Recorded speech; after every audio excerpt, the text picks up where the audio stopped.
Hormuz खुलेगा या जंग बढ़ेगी? एक ये ऐसा सवाल है जो इस वक्त बहुत ही तेजी से गश्त कर रहा है, क्योंकि ईरान दौरे पर आसिम मुनीर गए हैं और ऐसा माना जा रहा है कि उन्होंने डील का तरीका ढूंढ लिया है। अब तरीका क्या है, इस पूरी वीडियो के जरिए आपको जानकारी देंगे। अमेरिका और ईरान के दरमियान जारी कशीदगी के बीच कुछ राहत की खबरें आ गई हैं।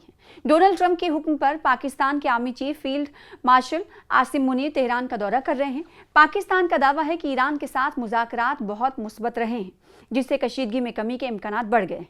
पाकिस्तानी फौज के मुताबिक बातचीत में जंग को मजीद बढ़ने से रोकने और अपनाए हॉर्मुज़ को स्ट्रेट ऑफ हॉर्मुज़ को दोबारा खोलने पर तवज्जो मरकूज की गई है। दोनों ममालिक के दरमियान जारी तनाज़ात को जल्द अज जल्द ख़त्म करने पर बातचीत की गई है। दोनों फरीक़ैन ने खित्ते में अमन के क़याम और तनाज़ात को बातचीत के जरिए हल करने पर भी तबादले ख्याल किया।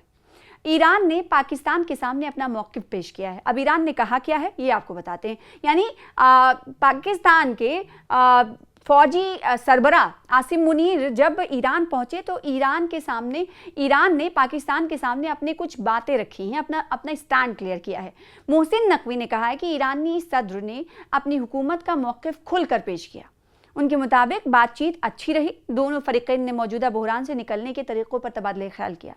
और पाकिस्तान, आपको मालूम है कि एक अरसे से अमेरिका और ईरान के दरमियान मीडिएटर का किरदार अदा करने की कोशिश कर रहा है।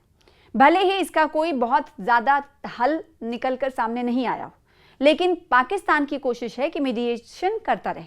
मुनीर के दौरे तेहरान को इसी सिफारती कोशिश का एक बड़ा हिस्सा माना जा रहा है। आसिम मुनीर ने तेहरान जाने से पहले आपको बताएं कि ट्रंप से बात की थी। इसीलिए कहा जा रहा है कि ट्रंप के कहने पर आसिम मुनीर ने ईरान का दौरा किया है। आसिम मुनीर का दौरा ईरान इसलिए भी अहम माना जा रहा है कि उन्होंने तेहरान जाने से कबल अमेरिकी सदर डोनाल्ड ट्रंप से बात की थी। ट्रंप पहले ही खबरदार कर चुके हैं कि जो भी मुल्क ईरान को इक्तिसादी इमदाद या किसी दूसरी किस्म की मदद फराहम करता है, उसे अमेरिकी कार्रवाई का सामना करना पड़ सकता है। दरियासना ईरान ने खलीज से तेल की बरामदात रोकने की धमकी देते हुए जवाबी दबाव बढ़ा दिया है। तो देखिए, मौजूदा वक्त ये है कि अमेरिका ने कहा था कि ईरान के साथ जो भी रिश्ता रखा जाएगा, ईरान के साथ अगर कोई मुल्क इक्तिसादी रिश्ता रखता है तो उसके खिलाफ हम कार्रवाई करेंगे।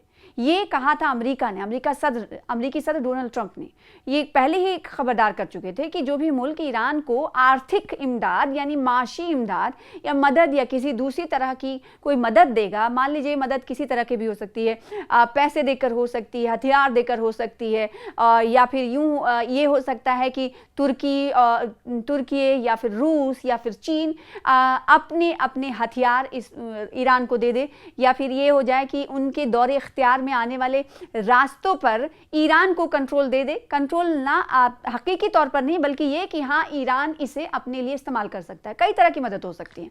तो इससे खबरदार किया था डोनाल्ड ट्रंप ने कि किसी भी तरह की कंट्री, जो कोई भी कंट्री हो, वो किसी भी तरह की मदद अगर ईरान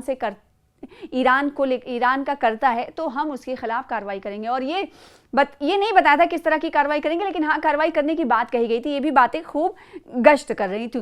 तो मौजूदा वक्त में एक कहीं ना कहीं अहम पेशरफ्त के तौर पर यह देखा जा रहा है कि देखिए, अमेरिका अपने बात पर अड़ा हुआ है, ईरान अपने बात पर अड़ा हुआ है। अमेरिका ये कह रहा है, दादागिरी अमेरिका की देखिए कि ये कह रहा है कि हम माशी जो फाइनेंशियल सैंक्शंस हैं वो लगाने वाले हैं। कई पॉइंट्स इसके तहत आए हैं और उसने ऐलान कर दिया है स्कॉट बेसेंट ने कि अमेरिका ईरान के खिलाफ ये पाबंदियां लगा रहा है। तो दूसरी तरफ इस बीच ये दौरा जो आसिम मुनीर का हो रहा है, पाकिस्तानी फौज के सरबराह का आसिम मुनीर का, ये दौरा इस कड़ी के तौर पर देखा जा रहा है कि हो सकता है कुछ निगोशिएशन या फिर कुछ बात अमेरिका की तरफ से डोनाल्ड ट्रंप से बात करने के बाद ईरान से बातचीत कर रहे हैं, तो क्या हो सकता है कि कुछ बात बन जाए। क्योंकि इससे पहले भी इस्लामाबाद, आपको याद होगा, इस्लामाबाद में भी बड़ी मीटिंग हुई थी और जिसमें ईरानी कई फरीक़ैन शामिल हुए थे और साथ ही साथ अमेरिकी फरीक़ैन शामिल हुए थे, लेकिन कोई खातिर खा हल नहीं निकल पाया था।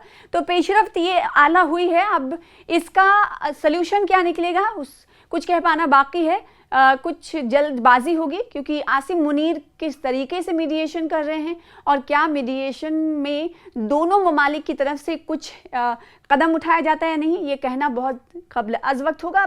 आसिम मुनीर का दौरा होने के बाद ये देखना होगा कि आसिम मुनीर डोनाल्ड ट्रंप से क्या कहते हैं कि ईरान ने क्या कुछ कहा है और अमेरिका को कहाँ तक रहना है, उसके हुदूद तय कर देना है, देखने वाली बात होगी। और उसके बाद ये देखना होगा कि अमेरिका क्या कुछ कहता है ईरान को लेकर। तो ये अहम पेशरफ होती हुई नजर आ रही है।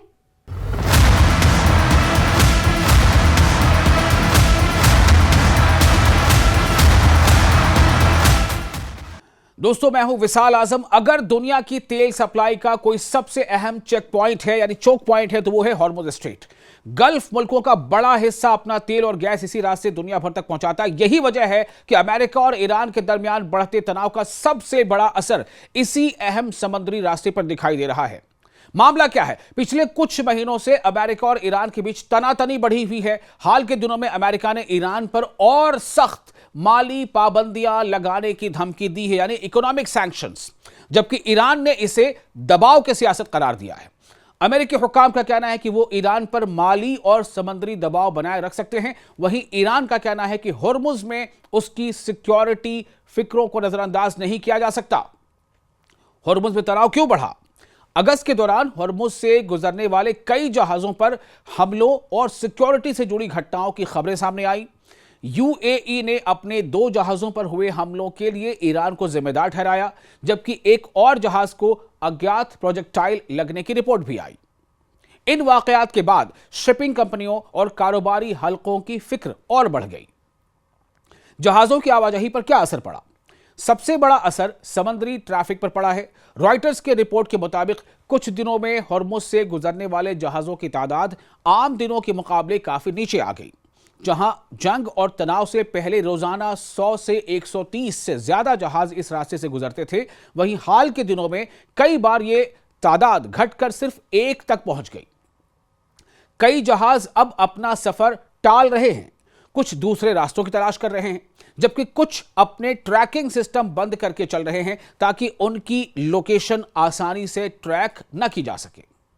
इससे समुद्री कारोबार में बेयकीनी और जोखिम दोनों बढ़ गए हैं। तेल बाजार पर इसका असर कितना पड़ रहा है?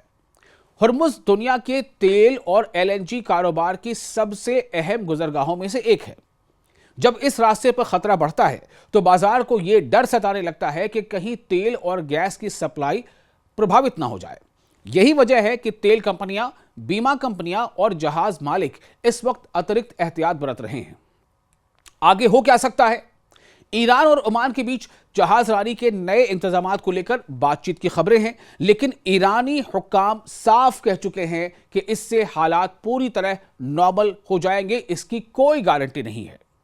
दूसरी तरफ अमेरिका ईरान पर माली दबाव और पाबंदियां बढ़ाने की बात कह रहा है। सीधी और आसान जुबान में कहें तो होर्मुज इस वक्त अमेरिका और ईरान की रसाकशी का सबसे अहम मैदान बना हुआ है। जहाजों पर हमलों, पाबंदियों की धमकियों और सिक्योरिटी फिक्रों ने समुद्री ट्रैफिक को बुरी तरह मुतासिर किया है। जब तक दोनों मुल्कों के बीच कोई ठोस और टिकाऊ समझौता नहीं होता, तब तक दुनिया की ऊर्जा सप्लाई यानी एनर्जी सप्लाई और शिपिंग मार्केट में बेयकीनी बने रहने का ही इम्कान है।